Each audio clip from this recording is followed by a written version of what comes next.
Trabajadores del mundo entero, uníos. 5 años antes de la publicación del Manifiesto Comunista, esta frase aparecía ya en el libro de 1843, La Unión Obrera, de Flora Tristán.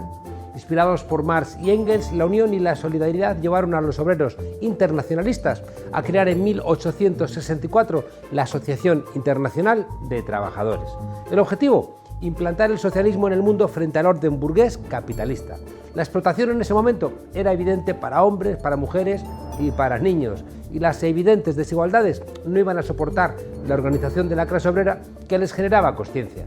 En su declaración de principios se comprometían aquellos primeros socialistas que empezaban a organizarse a no colaborar jamás con el mercado ni apoyar organizaciones militaristas. ¿Os imagináis a aquellos trabajadores participando hoy en una cumbre del G20 o defendiendo a la OTAN? He reiterado a los aliados que España cumplirá el compromiso con la OTAN y también con la Unión Europea de destinar el 2% del Producto Interior Bruto al presupuesto en defensa. Oyendo al presidente español comprendemos mejor por qué la Internacional Socialista es hoy una organización insustancial y en decadencia. Lo que hoy queda poco tiene que ver con la histórica y gloriosa Asociación Internacional de Trabajadores o con la Segunda Internacional, ni tan siquiera con la Internacional Obrera Socialista, de la que Francisco Largo Caballero fue uno de sus impulsores. La Internacional Socialista que preside hoy Pedro Sánchez es descendiente de aquellos partidos socialdemócratas que tras la Primera Guerra Mundial y la Revolución en Rusia se fueron agrupando a partir de 1923 en la Internacional Laborista Socialista, una organización que surgió oficialmente en Alemania en 1951 y que, aunque en su primera declaración de Frankfurt se manifestaba antiimperialista y anticapitalista, enseguida se mostró atalantista, eurocentrista y aliada del capitalismo. Es decir, por un lado iban a ir los comunistas de la Segunda Internacional y por otro los socialdemócratas de la Tercera.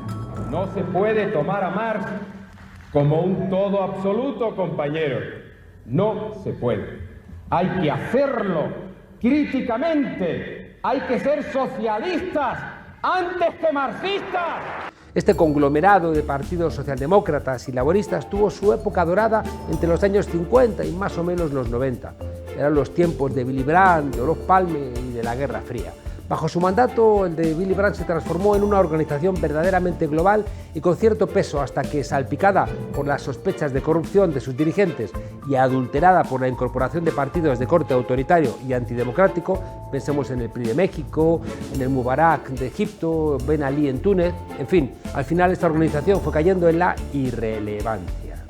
Creo que es muy importante hoy, más que nunca, una voz progresista, una voz socialdemócrata que dé respuestas multilaterales a retos que son globales. El objetivo de esta cumbre en Madrid es incrementar la influencia internacional y su visibilidad en los distintos foros internacionales. Difícil papeleta cuando el Sozialistische Demokratische Partei Deutschland, el SPD alemán, abandonó la organización hace ya una década, acusándola de haber dejado de ser la voz de la libertad.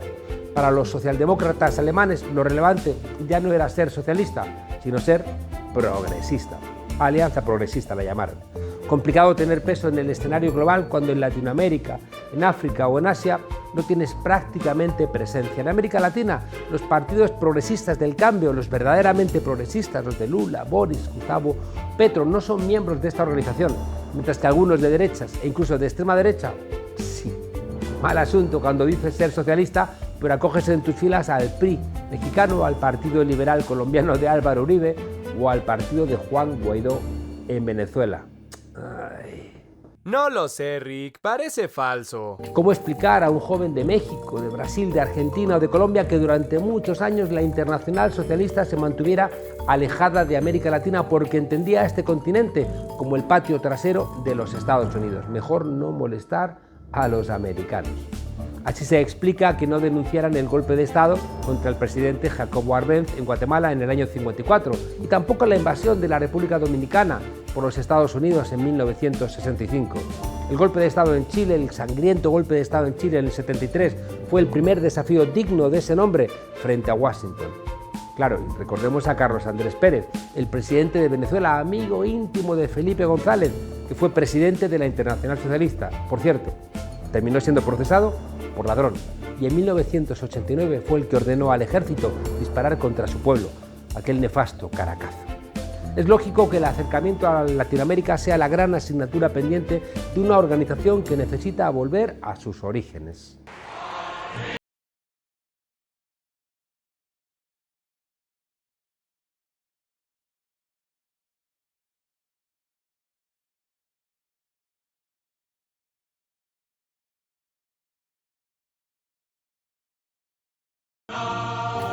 Las respuestas que se están dando a las sucesivas crisis económicas, recortando el estado del bienestar, los derechos de los trabajadores y la propia democracia, demuestran la necesidad de recuperar y de potenciar los valores de emancipación, de igualdad y de justicia de los socialistas.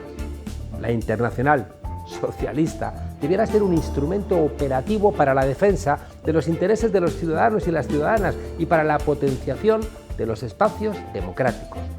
¿Frente a quién? Pues frente a los intereses privados de los grandes conglomerados financieros internacionales, algo que a día de hoy no están haciendo.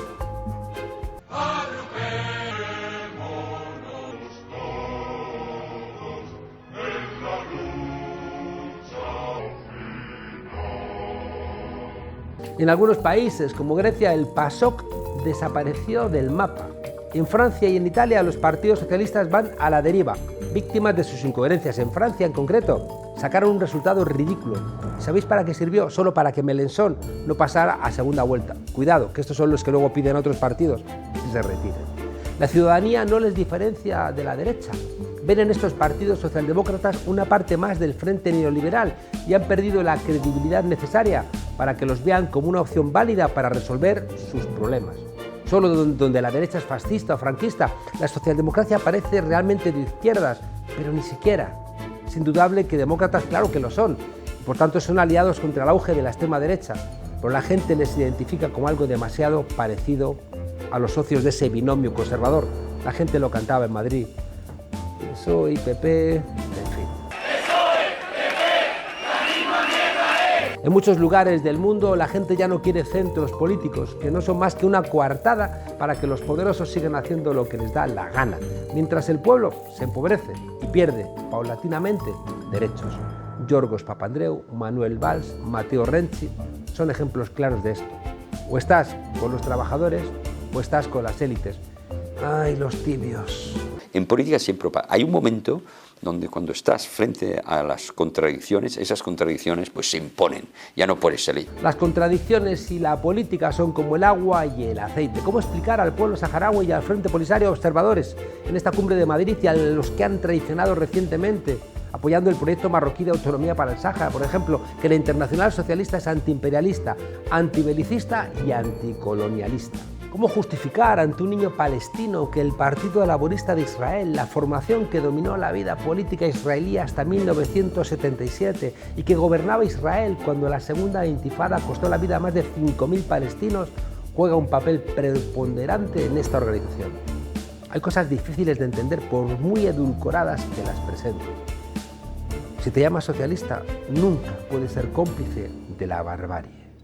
Rosa Luxemburgo lanzó aquella expresión: socialismo o barbarie, socialismo o muerte, socialismo o barbarie. La socialdemocracia que representa a la Internacional Socialista no ha sabido entender o no ha querido ver que las élites están acabando con la democracia. Los antiguos modelos de redistribución de la riqueza ya no sirven. El verdadero socialismo, si no quiere acabar en la irrelevancia política, necesita independizarse de los poderes establecidos. Los 132 partidos que componen la Internacional Socialista están dispuestos a ser de verdad socialistas, sin valentía.